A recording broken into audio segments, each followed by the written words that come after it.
before the lights of Broadway, before the Empire State reached for the clouds, before Manhattan became a symbol of ambition.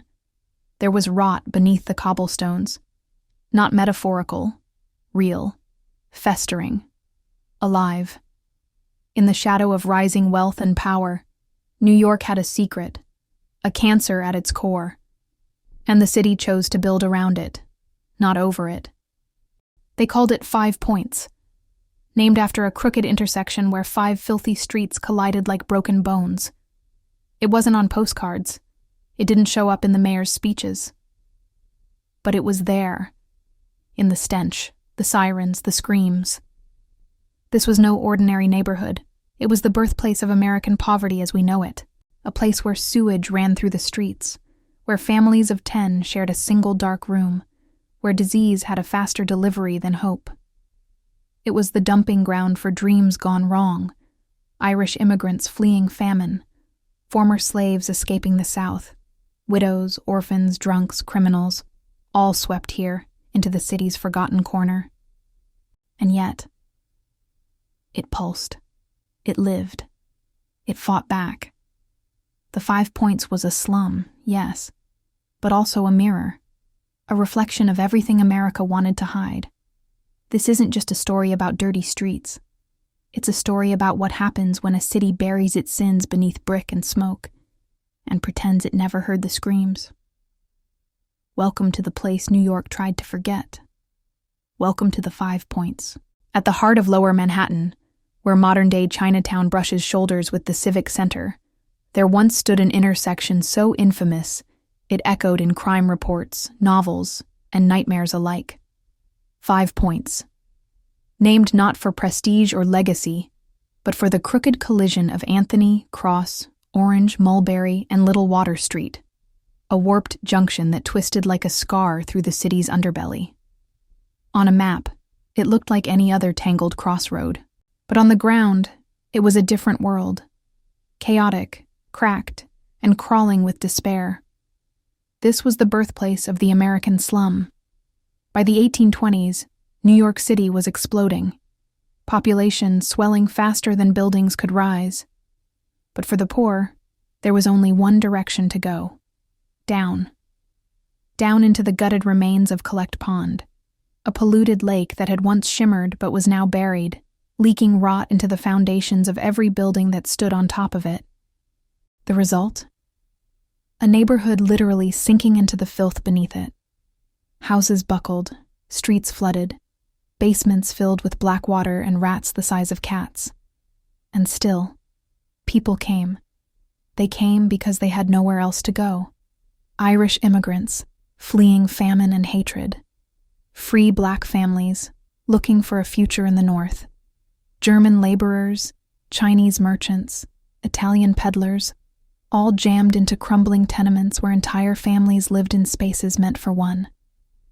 Windows were rare, toilets were rarer, and clean air? A luxury. Disease spread like gossip, cholera, typhus, tuberculosis. Children died before their 5th birthday.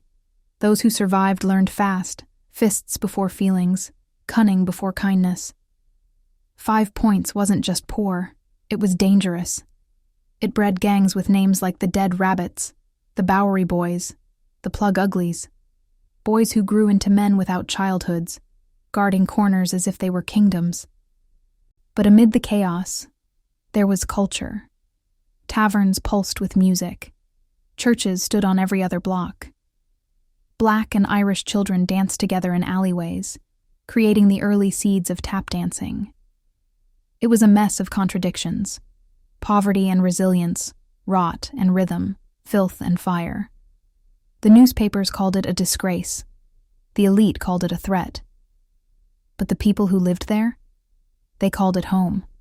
5 Points wasn't the slum America wanted. But it was the one it made. Brick by brick, body by body, and secret by secret. They called it a melting pot. But in 5 Points, that pot was always on the edge of boiling over. Cramped inside tenements barely standing were people who had nothing, except each other, and sometimes, not even that. The Irish came first, fleeing famine, branded as drunkards, criminals, and Catholics in a country that worshipped Protestantism and property. They arrived with grief in their bones and desperation in their fists, willing to take the jobs no one else wanted. But they weren't alone for long. Free black families, many former slaves, carved out homes in the same crowded blocks.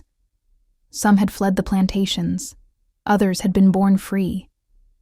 All of them were chasing the same dream, a life with dignity.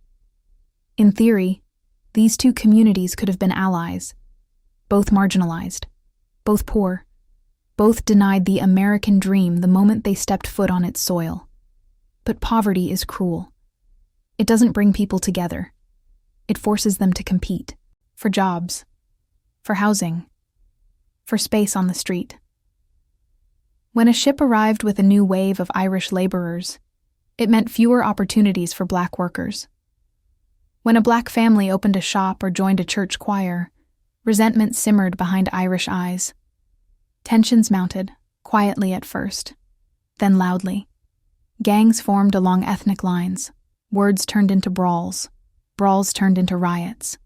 In the saloons and alleyways of 5 Points, identity was a survival tactic. You stuck to your own kind. You guarded what little you had. But not everyone followed the rules. Some Irish and black children grew up side by side, playing, dancing, even falling in love. Some saloons blurred racial lines, with music that fused African rhythms and Irish reels, creating sounds America had never heard before. But the country wasn't ready for that kind of harmony. Outside 5 Points, newspapers painted a picture of savagery, of interracial vice and moral decay. Inside, the people simply called it living. And so, identity in 5 Points became both armor and chain, something you wore proudly, and something that could get you killed. This wasn't the melting pot they promised. It was a pressure cooker, with every flame stoked by fear, racism, and hunger. And the longer it boiled, the more likely it was to explode. They were born in basements, behind taverns, or under broken roofs that let in more rain than warmth. Some had mothers who tried, some had none at all.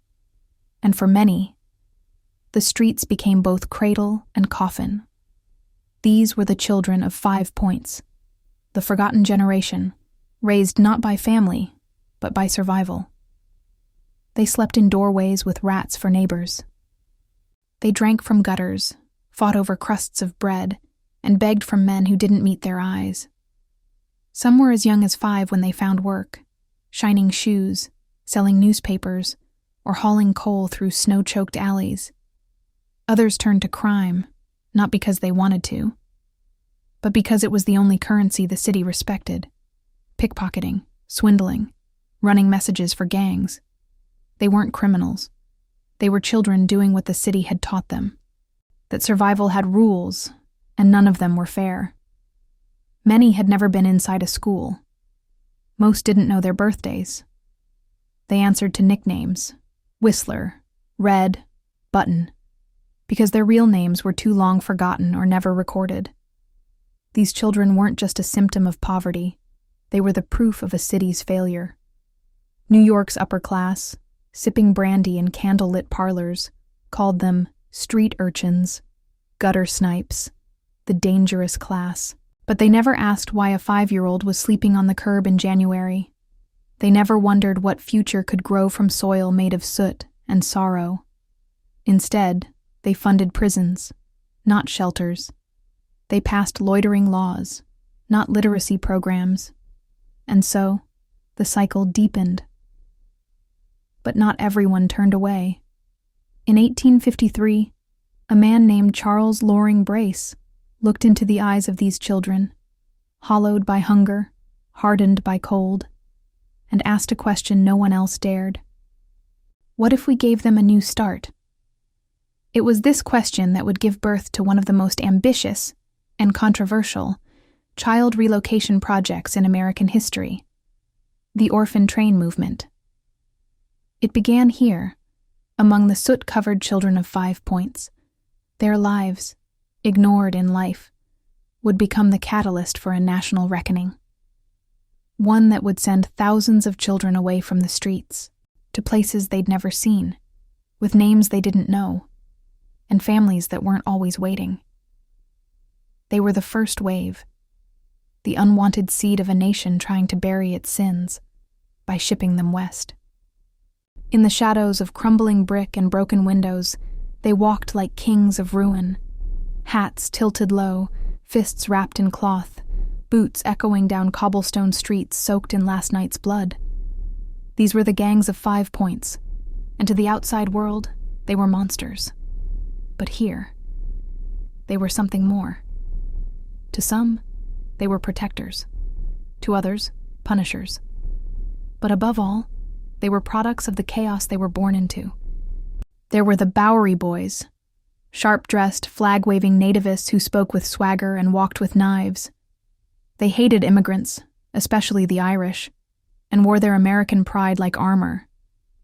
Then came the Dead Rabbits, poor, Irish-born, barefoot, and angry. They didn't just fight for turf. They fought for dignity in a city that spat on their names. Their weapons were bricks and clubs.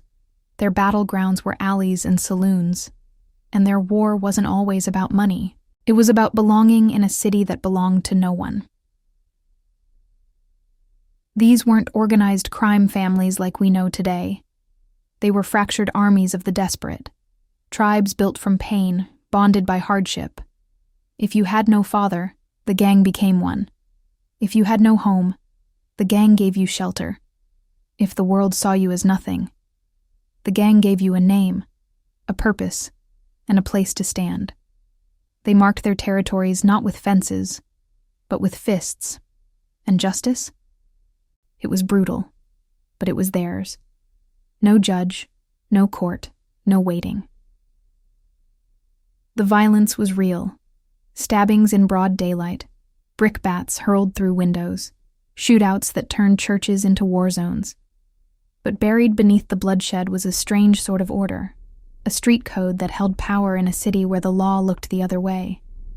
Even children joined in, running messages, standing lookout, sometimes wielding blades too big for their hands. It wasn't a game. It was a way to survive. And survive they did, for decades. To the newspapers, they were villains. To the elite, a stain on progress. To each other, they were family. They shared food, watched each other's backs, and buried their dead with their own hands. Because in 5 Points, no one else would. These gangs didn't rise from evil. They rose from abandonment, from the cracks that society refused to fill. And though their names faded into folklore, the blood they spilled, the fear they stirred, and the brotherhood they forged, still echo in the soil beneath Manhattan's polished streets. When the well-dressed reformers first stepped into 5 Points, they didn't see neighbors. They saw a mission field. To them, this wasn't just a neighborhood. It was a moral battleground, a place overrun with vice, drunkenness, and sin, and they believed God had sent them to clean it up. Church bells echoed down streets stained with liquor. Sermons were shouted from stoops no one could afford to fix. Bibles were handed out to children who hadn't eaten in days. They called it uplifting the poor, but it often looked more like judgment than mercy. Reformers like Louis Pease and missionaries from the Methodist, Baptist, and Presbyterian churches came with noble intentions, preaching sobriety, prayer, and personal virtue. They built missions, schools, and houses of industry. But instead of asking why people were poor, they asked how they could make them behave. Salvation was measured in church attendance, redemption in how quickly you left behind your old habits. There was little patience for trauma, little space for pain. The woman who sold her body to feed her children was labeled a sinner. The boy who stole bread was damned as a thief. The immigrant family practicing Catholic rites was deemed misguided, or worse, un-American. They preached light into darkness, but often failed to see the systemic shadows that cast it. In many of the reform houses, children were separated from their families. taught obedience over expression, taught shame over history. Some programs forced anglicization, erasing native languages, renaming children, rewriting faith. This was not salvation. It was social engineering, a subtle war for the soul of the city. And yet, not all reformers were blind. Some listened, some stayed, some fed before they preached, and stayed long after the sermons ended. But they were few, because it's easier to save someone from above than to sit beside them in the gutter. The truth is, 5 Points didn't need just moral instruction. It needed housing, clean water, safety, dignity. It needed someone to look past the filth and see humanity. But in the end, the moral mission left behind more pamphlets than progress. And while the churches rang with hymns of salvation, the streets outside still echoed with hunger. They lived in the margins, and they died there too. In 5 Points, death came quietly, not with funerals or eulogies, but with silence. A child lost to fever in a tenement basement. A mother collapsed from exhaustion in a factory stairwell. A man stabbed in an alley, name never spoken again. There were no headlines, no public mourning, just one less mouth to feed. New York was growing, buildings rising, railroads stretching, fortunes being made. But beneath the cobblestones, a different history was being buried, literally. Beneath the surface of 5 Points lay a labyrinth of graves, many unmarked, many unnamed. Whole families were lost without record. Their names vanished from church books, their lives reduced to whispers in aging brick walls. Municipal archives show gaps, ages guessed, addresses blurred, causes of death vague. The city recorded death as a statistic. It rarely paused for story. And so, generations disappeared without leaving footprints. No family trees, no keepsakes, no descendants to light a candle or speak their names aloud. The tragedy wasn't just that they died young, it's that they were forgotten while still alive, lost in the crowd, lost in the system, lost even in memory. Occasionally, an old photograph surfaces. A girl staring from a cracked window, a boy asleep on a church step, but there are no names, no captions, just faces, floating untethered in time. And what of those who were buried? Some rested in overcrowded paupers' fields. Others were buried under new buildings, paved over by progress. Entire cemeteries relocated again, bones boxed, records lost. A city that prides itself on remembering the powerful has long forgotten the powerless. But memory fights to return, in old letters passed down, in oral stories barely clung to, in the faces of descendants who feel a missing piece they can't quite explain. Because history isn't just what we write down, it's what we choose to look away from. The sins of 5 Points were not just poverty or crime. The real sin was how easily New York learned to forget its own people, and how quickly a life could end and disappear without a trace. Beneath the cafes of Soho, beneath the towers of Tribeca, beneath the polished stone of modern Manhattan, something ancient still breathes. Not ruins, but remnants. Not monuments, but memories. In the 1990s, as New York prepared for another wave of redevelopment, construction crews near Foley Square unearthed something unexpected. Buried cellars, handmade bottles, buttons, shoes, children's toys. Fragments of a world long erased from the skyline, the 5 Points.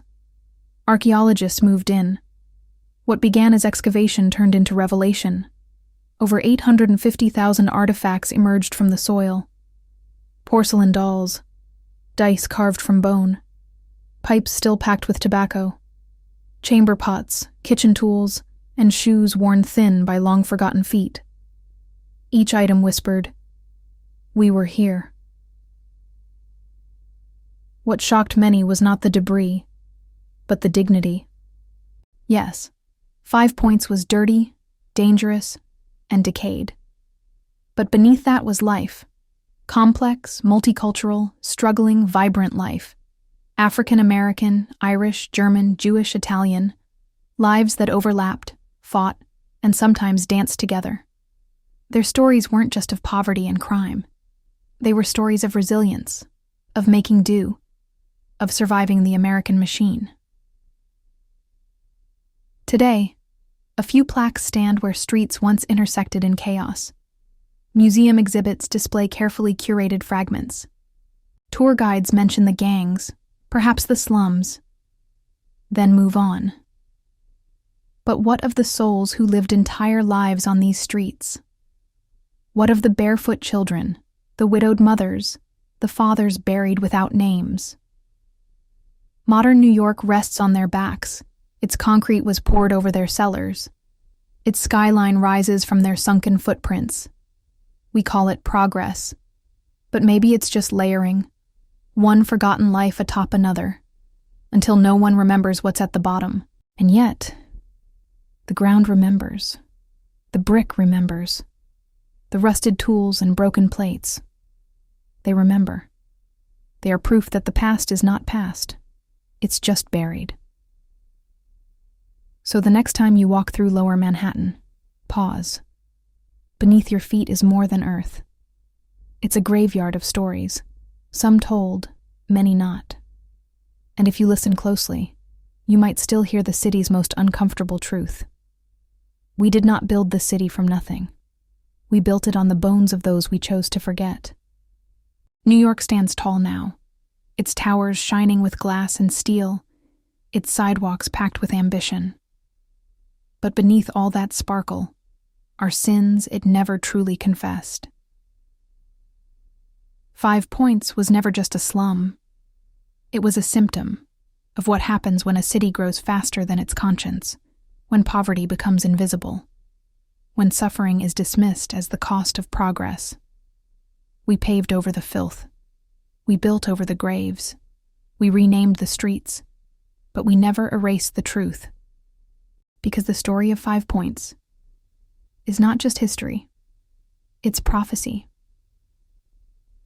Every city has its version, its forgotten alleys, its unseen children, its echoes of displacement. We like to believe we've evolved, but in every overcrowded shelter, every child lost in the system, every forgotten face on a bustling street, 5 Points lives on. This isn't about guilt. It's about memory, about responsibility, about knowing that the ground we walk on is sacred, not because of what was built, but because of what was buried. So when we tell the story of New York, let's not just mention the towers. Let's speak of the shadows. Let's name the nameless. Let's uncover what the city tried to forget. Because remembering is the first step toward never repeating. Like, share, subscribe. Not for clicks, but for the stories still buried beneath our feet.